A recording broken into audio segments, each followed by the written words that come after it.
All right, it's been about 3 months since the last video, and I've got a couple things to tell you guys about, like, you know, what I've been doing, what's going on.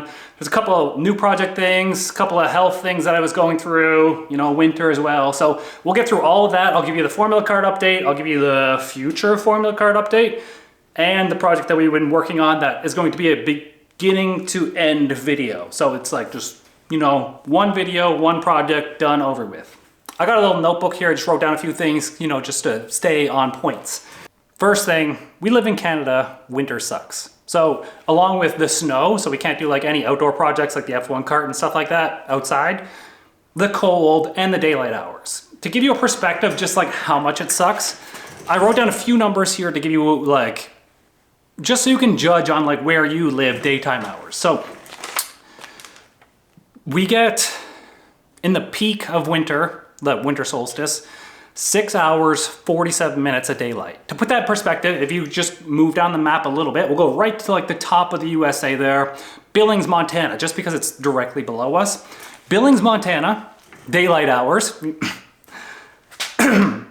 8 hours, 40 minutes in the peak of winter. So just that little bit of distance down to Billings, Montana, 2 hours extra daylight per day. That's huge. Now, because we're so far north, we do get a really nice summer, which is like 17 and a half hours long. I didn't do Billings, Montana for this one, but I can put it in perspective for someone in Texas, where down in Texas, you get 14 and a half hours in the peak of the summer. The difference is, it's a big swing. So you're doing this all the time. You go from being comfortably warm down to like dangerously cold with no sunlight. Back to comfortably warm, back to dangerously low, no sunlight. So that's how our years revolve. It seems like a really hard toll to put on the body. And like the first few weeks of winter really, really hit hard. And then to go even further than that, Texas, their minimum amount of daylight is about 10 hours. So from 10 hours to 14 hours, there's about a 4-hour swing. So your dips and valleys are like shallow like this, where we're like, you know, 17 hours down to 6 hours. And the same thing happens for the temperature. So the average temperature in Texas, I'll do this in Fahrenheit because a lot of you are probably in the States, but the average temperature in Texas during the low months, 46 Fahrenheit. And then the peak months, the average is 86. So you're doing like a 40 Fahrenheit swing both ways. That's not the peak or the valley, because I know you guys get well over 100, and then like sometimes you can go like below 32 a little bit. Barely. So we did the average for Fort McMurray, and it's the same thing.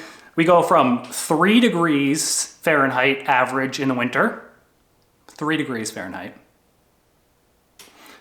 all the way to a whopping 64 average in the summer. So that's a 60 degree Fahrenheit swing, whereas Texas is only 40. So you see like just another one of these big deep peaks and valleys. So the summers are really great. I'm really motivated. I really want to do everything, and I just don't have enough time to do it. And I feel like I'm cramming a year's worth of stuff into 6 months. And then when winter comes, I'm like, man, espresso depresso. But I'm just going on, winter sucks. Grand scheme of things, winter sucks. Which winter doesn't really bother me as much as it did this year because of the addition of something else. So leading into the next thing, the health update, I've been doing TRT for quite a while now, probably like 6 or 7 years. The first bit of it was like self-prescribed of it. Because I had really high estrogen as a teenager, and I did end up with like gynecomastia when I was in my teens. I'm not really embarrassed or ashamed about it now, but during those years when I was like 13 to 17, I literally had zero confidence. I was really antisocial because I had this like puffy chest, and it was just not really good for my confidence. And I don't want any of you guys to feel ashamed about it either, because like I'm on TRT, I can say it proudly, I don't care. It makes me feel amazing most days. I'll get it back into why I didn't feel amazing for a little bit there.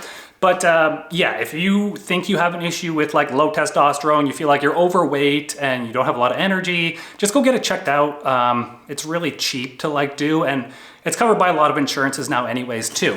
So getting back to that, I started a new TRT program with like an actual company. I'm not gonna say the name or anything because I don't wanna try and put anyone on blast, but they're really good people, and it just, my experience with it wasn't that great.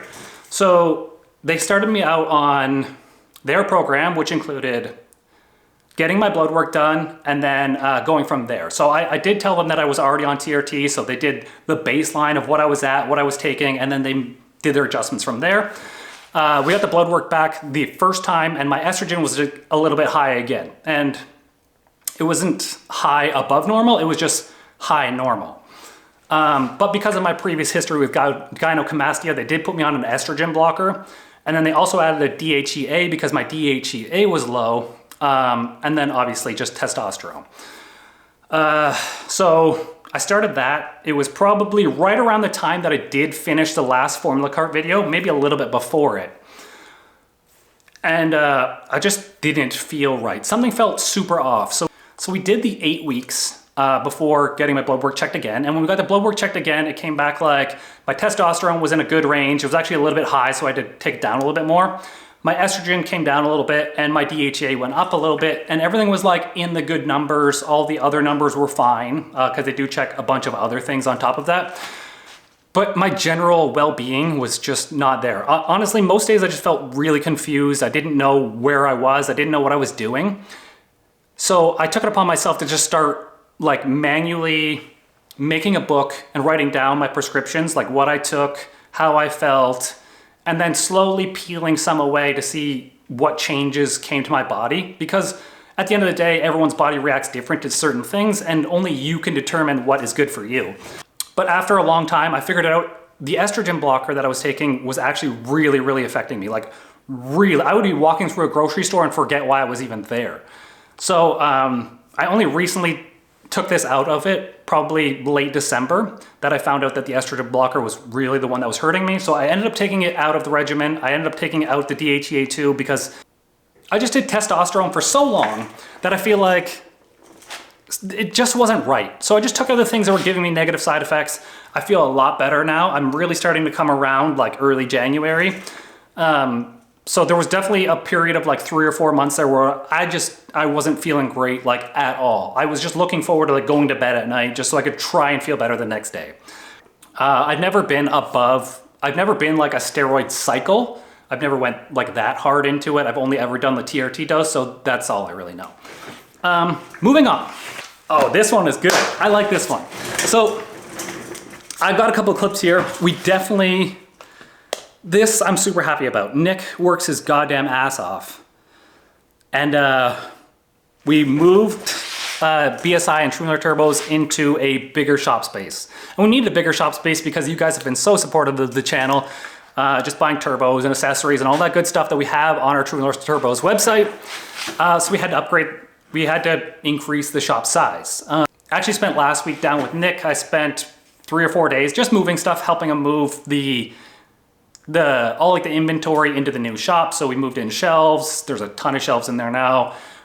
We didn't realize how much inventory we actually had until we had to move it. It's a lot. And then after I came back, Nick actually moved like the big machinery in, like the CNC, the lathe, the balancer, stuff like that. So we're totally gonna outgrow it in like a year or two, but it was the perfect place at the time. Just the power requirements and the size requirements are really hard to manage around here and get a decent price. So this was the best spot that we could get for the time, but we're totally gonna outgrow it real soon. And I'm so excited for it. Instead of spending a whole lot of time like working into new projects, just fabricating and stuff, I moved my skill set just a little bit in a different direction. So I spent a little bit more time doing like CAD on the computer, designing things, shaping things out in a way that, you know, I could 3D print them. So we did get a sponsored Bambu Lab X1C printer. This thing is basically the best printer that I've ever had. I've owned 3 printers. I had a Creality Ender 3 Pro, we had the FLSun V400, and now this Bambu Lab X1C. I took this thing out of the box, I set it up, put the AMS on top, put my filament in it. I didn't do anything. I literally went to the computer on the Bambu Slicer and hit print, and the thing auto-calibrates everything. It'll do like a bunch of lines on the print to see like which temperature that PLA likes the best, or whichever filament you want, it likes the best. And then it just prints and it doesn't fail. With my old FLSun V400, it would fail probably like 1 every 5 prints. The Bambu Lab, I might have failed 1 print of the last 50. So not only is it a time saver, it just works. If you want something that just works out of the box, this Bambu Lab printer is definitely the one. We use the Bambu Lab printer to do our next project. You can see just the tip of it over here. I won't show you the whole thing because that's going to be in the video. It has been posted on Instagram and Facebook and stuff like that, but if you want to see it, you got to go there. Basically, we designed a thing, shaped it out in CAD, printed it out in 38 pieces, fuse weld the whole thing together, and then fiberglassed over it, and then, you know, that was the body. And we did this for two reasons. One, I really wanted to do a project with Gina, so she was really heavy into this project, and you'll see it when the video comes out, that it was like a collaborative project between me and Gina. Gina being my wife. If you don't know who she is, she's Alien Trash Kitty. She does have a YouTube channel. She does have Instagram. All her links are usually all down below anyways. And the second reason was that I wanted to see if 3D printing on a large scale as a mold would be viable. And I think it will be. I might have to get a second printer, but I think that we can 3D print a whole body for a formula cart. Even if it's just the molds. So you 3D print it, fuse it together, sand it down, make it smooth, and then you put your fiberglass on it, and then that is the mold. And then you just pull it off the PLA or whatever you use to make the 3D print out of, and then that, you made a thing. So I was thinking about making the front wing first. Speaking about the formula cart, I also added a Facebook page. It's called Boosted Lifestyle, but I used to have one too, but it just got too out of control. This new one, I got a bunch of new admins on it, so it's more controlled, but that is where we can collaboratively work on body designs and stuff for the formula cart. But I also created a Discord where you can actually upload your own photos of your own ride. I've also uploaded a bunch of the formula cart stuff that you can take and possibly build your own body, that we can help like collaboratively make the best body that we can for the cart that we have until we build cart number 2. I think I really want to build a version 2 because after building version 1, I'm a really hands-on kind of guy. And I really only learn by doing hands-on stuff. And then after I've built cart 1, I'm like, oh, I've got all these skills that I've learned from building cart 1.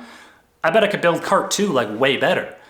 So I'm really looking forward to building cart 2 more than I am cart 1, just because it's going to be better. It's going to be lighter, it's going to be stronger, faster, better downforce. Like we'll build it in CAD first, and then I'll have a design to put on the table to build around instead of just kind of building and then designing things around what I built. So doing it the right way is what I'm trying to say. We're going to do it the right way.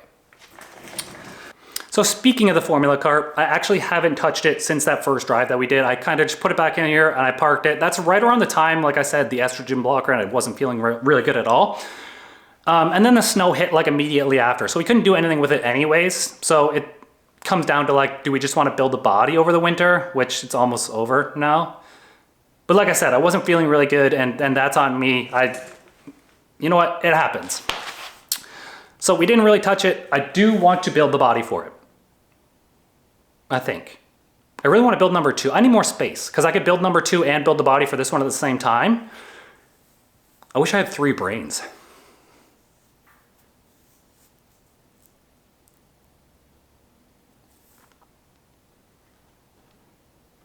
Now I'm just thinking too much. But yeah, just give you an overall update on what's happening. That new video of whatever we built back there, it'll be out soon, probably within the next like week and a half. I'm just waiting on a chain and a brake line. The whole chassis is built, it's right behind you.